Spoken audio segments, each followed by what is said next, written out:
This is Dave T1963 where I'm out here with Isaac and we're scouting, and this is a typical southern buck bedding area. What we have here is we have a pretty large slough back in here and a creek system that runs up this way. But we got this little cedar thicket right up here coming down to a point. And as you can see, you can follow the rubs up here. But this deer is bedding right up in here by this log right here. We found numerous rubs right in here. And why is he sitting here? The wind's going to come over this point right here and swirl right in here so he can smell what's coming in behind him, and it's thick and steep. And he can see this whole bottom. The main axis is coming in from over to my right, and so he can sit up here. He's got the wind advantage and he can see anything coming through this bottom. So typical buck bedding area. I don't see a lot of fresh time. He hasn't been in here probably since September or October, so this is probably a good early season spot. I personally probably wouldn't set up here. I'd probably go up a little bit further. We're going to walk up there in a little bit because I think we're going to find more buck beds further up now. You know, this gets pressured by duck hunters, so it's probably pushing them up further. But this is what you're looking for. You're looking for these old rubs. We found some fresh ones from this year, and we found 3 or 4 that are older up in here and some matted leaves and stuff, so I'm pretty sure he's bedding right here in early season.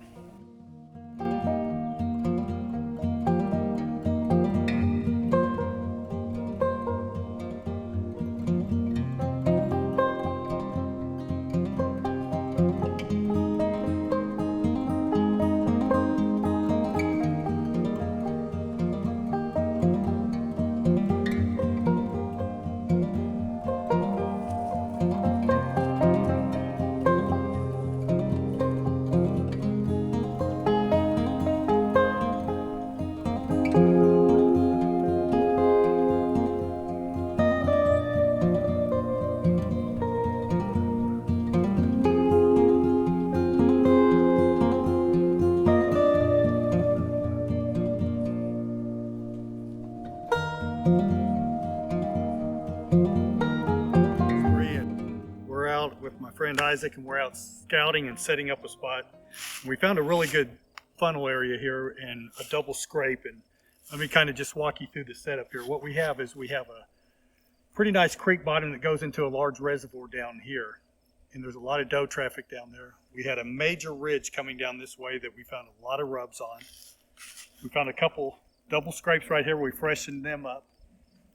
We went and hung a camera right here because this trail is skirting what we call the military crest of this ridge. He's walking just below the military crest. And just for checking the thermals today, which, you know, you got to check it the day you're hunting, but it seems like in early morning, we're going to have, of course, the pull down towards the bottomland, and it's shifted about 9:30 to 10 o'clock this morning, so about 2.5 hours after daylight because of the shade. So we went ahead and picked a tree right here. This is going to be our primary morning setup. What we'll do is we'll come in from the other side of the ridge, pop over the top, and walk right across this trail to that tree, because by the time the buck gets on the trail, he's dead. So that's primarily going to be our morning setup.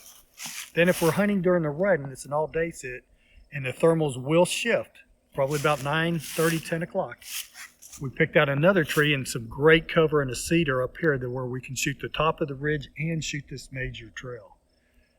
This is a classic funnel, a rut funnel area.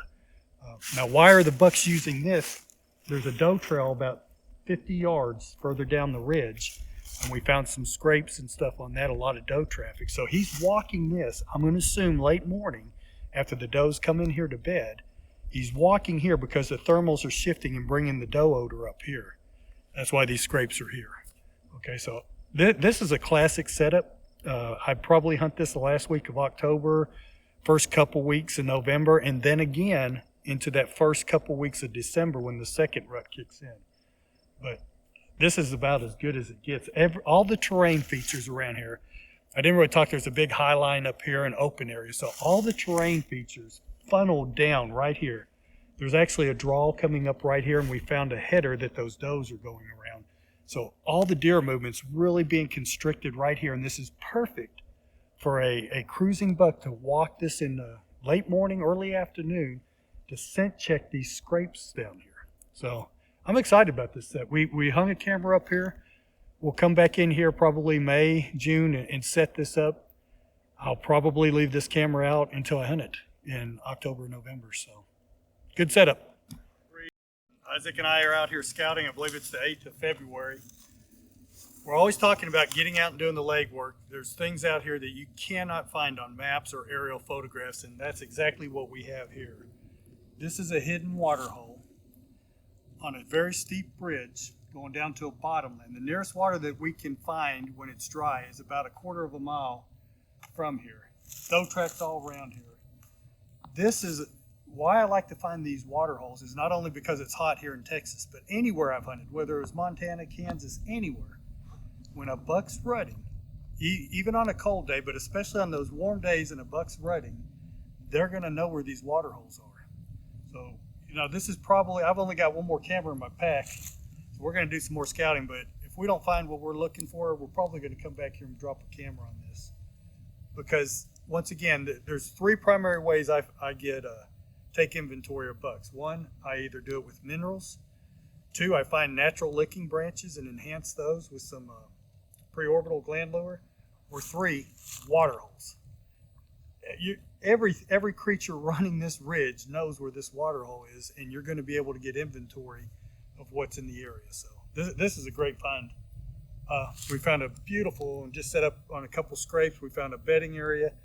This all ties together. Knowing all these pieces of that puzzle ties together when we're going after that buck, on finding where he's scraping, where he's sleeping. Now we know where he's watering.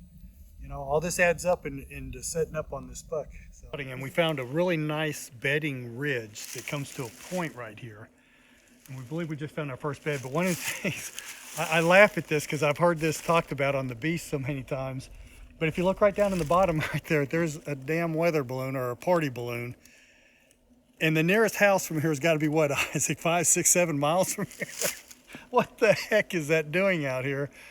But, you know, I don't know if I buy in 100% to that, but this point has all the characteristics that Dan Infalt over at the Hunting Beast talks about. A narrow point with plenty of little shelves on either side, to where no matter which way the wind's blowing here, that buck can orientate off this point. Not finding a whole lot of sign right here on this point, but all around this, we found a lot of good buck sign. But I'm really thinking this is a good bedding point. We're gonna walk a little further out here and check it out. But you know, I guess there's something to these balloons kind of following the thermal patterns and the wind patterns and winding up in good spots. But there it is. I'm setting up in that tree right there. I'm gonna hunt that balloon.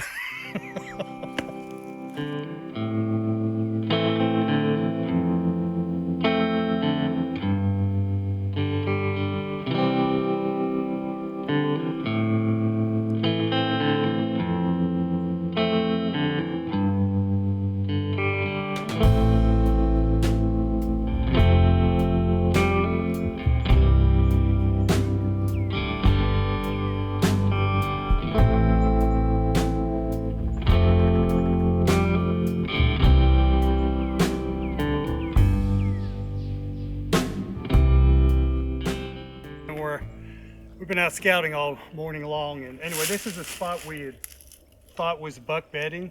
I still think they're bedding here, but earlier we just kind of made light and said something about, you know, as the pressure increased down here where the duck hunters would be, they'd probably bedded up there somewhere. So on our way back out, we were walking up there, and Ike finds this nice little dude up there. This is a typical 10-point Oklahoma buck. Probably coming off a 3.5, 4.5-year-old buck. Exactly what we're out here looking for. So once again, it just goes to show you, you got to stick to your sign. We didn't find a whole lot down here. In fact, we haven't found a whole lot of sign, have we, Ikeman? So we've been all over this place. We found a few rubs. We did find one spot we're going to set up over some scrapes. But just looking up in here, you know, we kind of made the assumption that that's where I would be. If I was a buck with the thermals and stuff, I would be up there watching all this down here. And sure enough, this is proof enough for me. On our way out too. 6 hours. Always on it. Matter of fact, 10 minutes ago, I was just mentioning that I don't know how many times I've been out scouting and walked all over the place, 7 or 8 miles, and I'll be randomly walking back to the truck, and that's when I stumble into the buck sign. And sure enough, how far are we from the truck right now? Well, we're 150 yards from the kayaks. Yeah.